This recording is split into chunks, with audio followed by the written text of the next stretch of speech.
ஒரு குடும்பத்துக்கு குலதெய்வம் அப்படிங்கிறது எவ்வளோ முக்கியமோ, அதே அளவுக்கு தான் முன்னோர்களுடைய ஆசீர்வாதம் அப்படிங்கிறது ரொம்பவே முக்கியமான ஒரு விஷயமா இருக்கு. வழி வழியான சந்ததியினருக்கு நல்லவற்றை மட்டுமே அருளக்கூடிய குணம் கொண்டவர்கள் தான் நம்மளுடைய முன்னோர்கள். முன்னோர்கள தொடர்ந்து வழிபட்டு வர்றவங்களுக்கு வாழ்க்கையில தோல்வி அப்படிங்கிறது இருக்கவே இருக்காது. அந்த அளவுக்கு நற்பலன்கள அள்ளி கொடுக்கக்கூடிய நம்மளோட முன்னோர்களோட ஆசீர்வாதத்த எப்படி எளிதா பெறுறது? அப்படிங்கிறத இந்த வீடியோ பதிவுல தெரிஞ்சுக்க போறோம். வாங்க வீடியோக்குள்ள போலாம். நீங்க பார்த்துட்டு இருக்கிறது அறிவோம் தெளிவோம் சேனல்.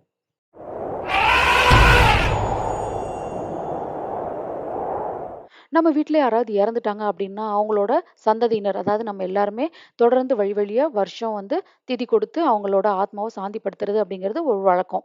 அப்படி ஒவ்வொரு வருஷமும் செய்ய முடியாதவங்க பித்ரு தோஷத்துக்கு ஆளாறாங்க.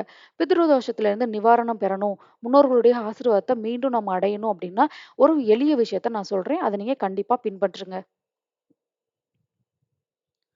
ஒவ்வொரு வருஷமும் தவறாம திதி கொடுத்து முன்னோர்கள நினைச்சு அவங்கள தெய்வமா பாவித்து, எனக்கு இது வேணும் அப்படின்னு கேட்டா, கண்டிப்பா அவங்க நமக்காக செய்து தருவாங்க அப்படிங்கிற ஒரு ஐதீகம் இருக்கு. இவங்களோட வாழ்க்கையில எப்பவும் வறுமை அப்படிங்கிறதும், தோல்வி அப்படிங்கிறதும் இருக்கிறதே கிடையாது. வேண்டிய வரங்கள அருளக்கூடிய சக்தி தெய்வங்களுக்கு இருக்கிறதோ இல்லையோ தெரியாது. ஆனா முன்னோர்களுக்கு கண்டிப்பா உண்டு அப்படிங்கிறத முதல்ல ஞாபகம் வச்சுக்கோங்க. அதனால தான் முன்னோர் வழிபாடு அப்படிங்கிறது ரொம்பவே முக்கியமான ஒரு விஷயமா இருக்கு. தொடர்ந்து திதி கொடுக்க முடியாதவங்க அல்லது குடும்பத்துல நிம்மதி இல்லாம துன்புறுவாங்க. கேட்டது கிடைக்கலையே, நினைச்சது நடக்க மாட்டேங்குதே அப்படின்னு சொல்லி புலம்பிட்டே இருப்பாங்க சில பேரு. தோல்விக்கு மேல தோல்வி செஞ்சுட்டே இருப்பாங்க. அவங்களுக்கெல்லாம் பார்த்தோம் அப்படின்னா, முன்னேற்றத்துல ஒரு முட்டுக்கட்டை இருந்துகிட்டே இருக்கும். ஒரு குடும்பத்துல வறுமையை நோக்கி பயணிச்சுட்டே இருப்பாங்க. தொடர்ந்து சர்க்கிள்கள எதிர்கொள்ந்துகிட்டே இருப்பாங்க. இவங்கலாம் எல்லாரும் என்ன பண்ணணும் அப்படின்னா, முன்னோர் வழிபாட்ட கண்டிப்பா செய்யணும். ரொம்ப எளிதாவே செய்யக்கூடிய இந்த வழிபாட்டு மூலமா நம்மளோட முன்னோர்களோட ஆசீர்வாதம் கண்டிப்பா பரிபூர்ணமா கிடைக்கும்.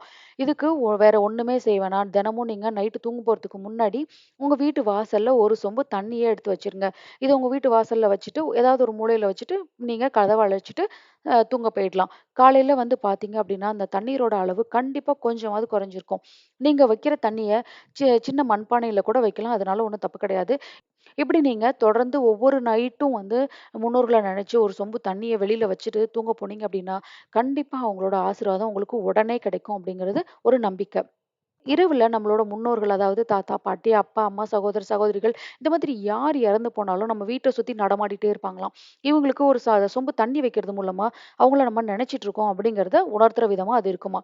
அதனால தான் நம்மளோட கஷ்டம் ஏதாவது இருந்துச்சு அப்படின்னா, அத எனக்கு தீர்த்து குடுங்க அப்படின்னு சொல்லி நம்ம ஒரு சொம்பு தண்ணிய வெளியில வச்சோம் அப்படின்னா, நம்ம கஷ்டங்கள கண்டு தகிச்சு கொண்டிருக்கும் அவங்களோட ஆன்மா இந்த தண்ணீர பருகி சாந்தி அடையுமா. இதனால நம்ம வேண்டிய வரங்கள அவங்க கண்டிப்பா நிறைவேற்றி குடுப்பாங்க. இப்படி தொடர்ந்து செய்றதுனால ஒரு சொம்பு தண்ணீர்ல நம்ம வாழ்க்கையே மாறிடும் அப்படிங்கிறதுல ஒரு ஆச்சரியமும் கிடையாது.